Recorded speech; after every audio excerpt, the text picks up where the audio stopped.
before we go to the fan questions, a quick fan moment for you, Tom. I saw you were hanging out with Dave Grohl from the Foo Fighters a few weeks ago. What happened there? That was awesome. We got hooked up. That was the one time in my life that I'm like, I'm on this TV show that's kind of popular and maybe that could help me. Because my girlfriend's a huge Dave Grohl fan, huge Foo Fighters fan, and I was like, I've got to try and hook this up. And we did, and there was a couple of guys who worked with us on these shows who had hookups, and we went out to this show in Fresno, which is this area outside of LA, like a few hours outside of LA, which was great because it was a lot smaller. It wasn't like a huge stadium in LA, it was like 15,000, which is, you know, as far as stadiums go, it's pretty small. And because it was so far out, the only people that were backstage were like me and my girlfriend and like Dave's kids' friends' dads, you know, who traveled up from LA. So there was like 7 of us backstage, and my girlfriend was like trying not to embarrass herself. And at the end, when we were all moving, we actually followed him out to his tour bus, which is completely bizarre. He put his like pack-mac on and his rucksack.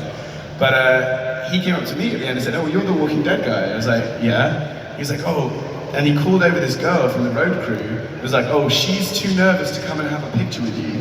So then my girlfriend watched Dave Grohl take a picture of me with a member of his road crew and her head exploded. She's like, "Why is Dave Grohl taking a picture of my boyfriend? That's Dave Grohl, this is ridiculous." So, but then it was like a perfect opportunity to go, "All right, Dave, now we have to have a picture with you." And, you know, he's one of those people who, once you've met him, it's like him and Tom Hanks and these people who are like world famous, very successful people who are just the nicest people ever. No one has permission to be a dick. You know, when you've met those people and they're cool as hell, you're like, nah. If anyone's gonna be a dick, it's like these people who can be, but Dave is just the most sound person I've ever met in my life. And the big thing about that is that he's a fan. You know, he loves music, he's a fan of music.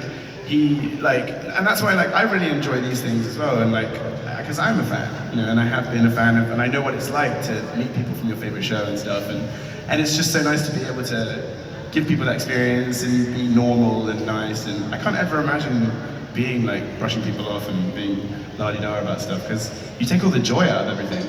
It's so nice to be able to meet people and share the love, you know. Well, speaking of adoring fans, let's jump to some crowd questions. We'll start over here. Hi.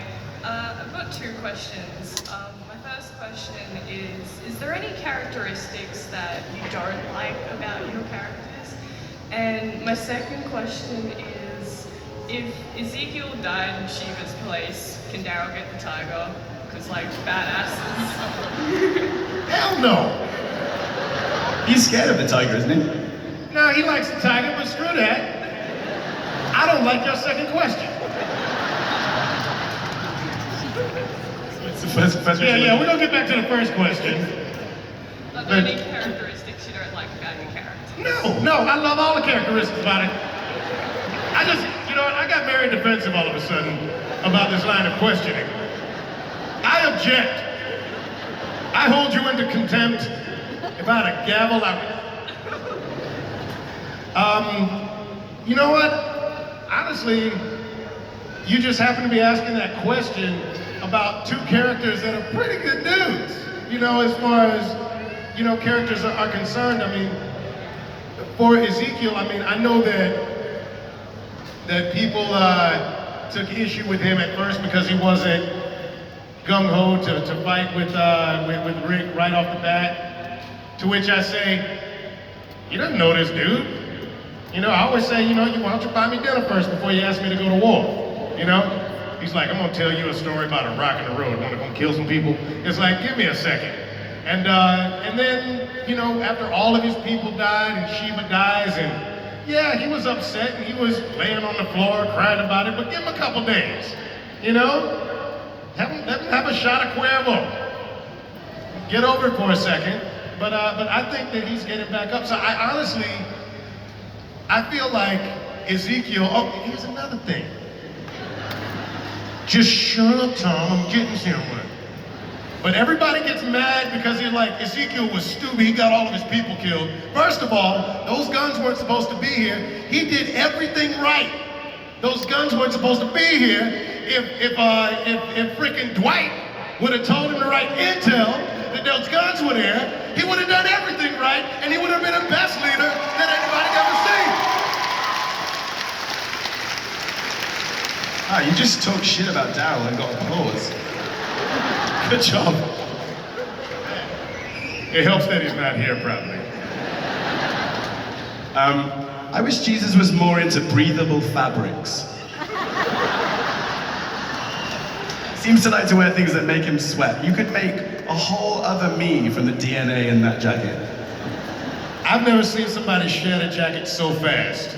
Oh, dude. When we're shooting a scene, it's like, and cut.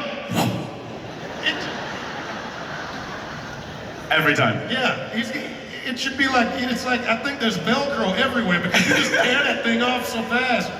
I'm trying to, oh my God, now there's a Shiva. He caught the tiger. There's a Shiva I can get behind. Oh my gosh. I wish you could all see what's happening right down here. But Ezekiel's trying to corral Shiva. This is what happened. This is what happens when Shivas don't listen. How you doing, babe? You know what, you about to take over this town, aren't you?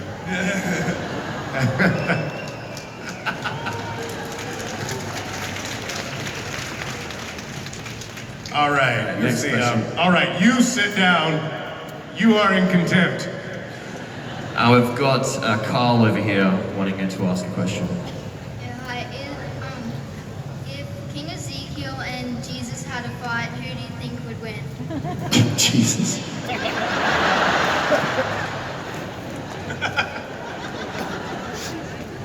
Do I get to use my tiger? No, he's dead. She. Good Lord, you're confused. It's the stuff I have to deal with. Let's see. If I can, if I've got my sword and he's got his feet, I think I'll do all right. Yeah, there you go. So, it'll be like the Holy Grail, you know? It's just a flesh wound. You'll be sitting there like a stump, still trying to swing at me. No. Well, you haven't really done a fist fight in the show, have you? No. You haven't done that. It's just guns and swords. Just let everyone die in front of you, run away and cry. No, I did not let everyone die in front of me. This is the kind of crap I have to deal with. Now you're out of order. This whole courtroom's out of order. Fine. All right. So I think Next question. This Q&A is going great, by the way. Thank you very much. What was your question? Hi, my name's Isabel and I have 2 questions. My first question is for Khary Payton. What are your thoughts on the ship between Carol and Ezekiel?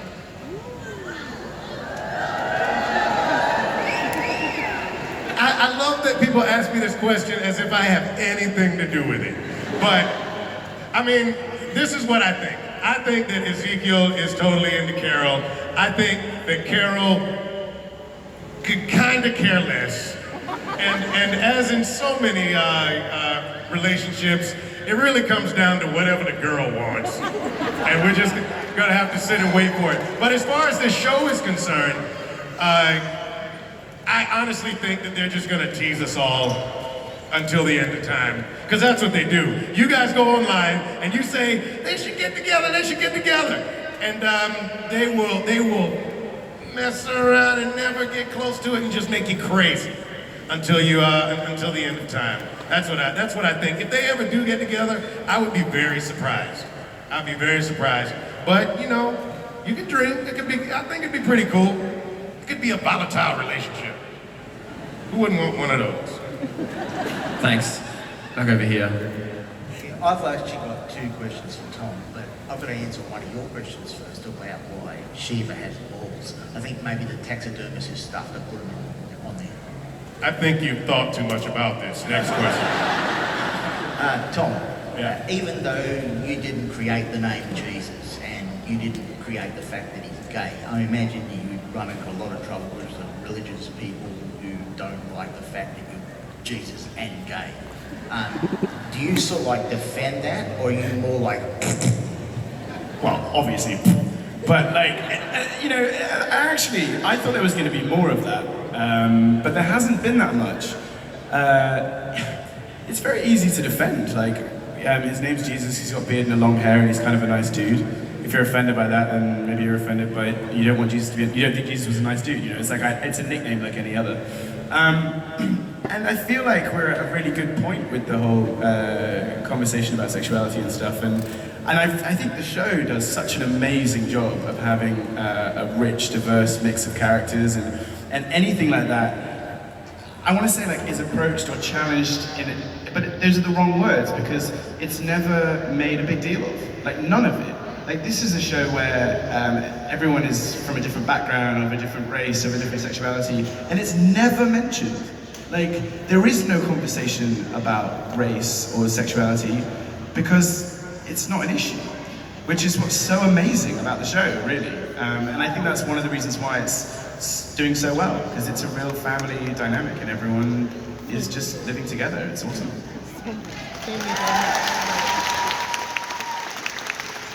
You got dead people walking and Negan's coming at you, you know, we got real problems. Right, exactly. You know, worrying about what people do in their personal time. And Jesus is also a character in the Telltale Walking Dead game. Yeah, the only one. If they ever made a movie based on that game, would you want to play Jesus in that as well? Sure. I've not played that game yet, and I think I need to get into it. I didn't realize that Jesus was the only established character that is in that game. In the first one, there's Glenn and Herschel. Oh, in the first one, but in the one, which one is it? You're in the second one. The second one, yeah. Yeah, I want to play it, but it's like turn-based, right? It's like Dungeons and Dragons, Yeah, where you like story. choose. Yeah. Is it fun? It is awesome. It's Is it one of really? the best games I've played, yeah. But what? So there's no like dynamic. It's just like it's a story. It's a story, yeah. Story. And you have some control. Your choices will affect the outcome and things like that, but it's really cool, yeah. Cool. Yeah, I'll check it out. Back over here. And yeah, I always want to work, by the way. So yeah, if you're making a movie, give me the job. Hi, this is a question for Khary. I was just wondering what you were thinking of when Shiva passed, because that look in your eye was just no words, and it made you my favourite, along the same as Daryl and Rick. So. What was going through my head? That was a really tough, obviously a tough episode and a tough week and a half for me, but it was more difficult than you would think, because in those emotional moments when there's nothing there, you know, I mean, it's always fun to pretend, but when you've got to actually, you know, play with some real emotion and there's literally nothing in front of you, that's a little more difficult. So, but I've kind of had to play with this dynamic of nothing being there and what does Shiva mean to the character and to Ezekiel. And to me, Shiva has always been the embodiment of the kingdom and the kingdom community and the kingdom people. That she is this unique and beautiful creature, maybe the only one of her kind still living on this earth, you know? And the kingdom is very much that same thing. It's this beautiful, unique community that he's trying to blaze a light in this dark, dark world, you know? And so, for me, it actually helped that the scene that we shot when the entire battalion of kingdom warriors and soldiers got killed, we shot that just before we shot Shiva dying. And so I had all of these actors, you know, they're all of the background people that I've known for over a year now, you know, that we've been hanging out with. After that day, there was 100 people that I just didn't see anymore. They were gone. They died, and you know, this big dude, Tom, who I'd see every day, and we talk a little bit and joke a little bit, and it was like, Tom's gone. Tom's not coming back to set. I don't know when I'm gonna see Tom again. Carlos, who plays Alvaro, he was one of my best friends on the show. He started the same day that I did. He was one of my Knights of the Kingdom, and he didn't say a whole lot in the show, but it was a very big deal when he died on the show, because he lived in Orlando, and I knew that it was going to be a while before I got to see Carlos again, and so when we were in the ravine, and when I was looking at these walkers, but there was no Shiva there, I literally was flashing back to the moment where everybody got mown down, where Carlos died, you know, where Daniel died, where I knew that I wasn't going to see these guys again, and I could see, you know, the embodiment of all my people dying, you know, in Shiva in that moment. And so if you saw anything, that's what you saw.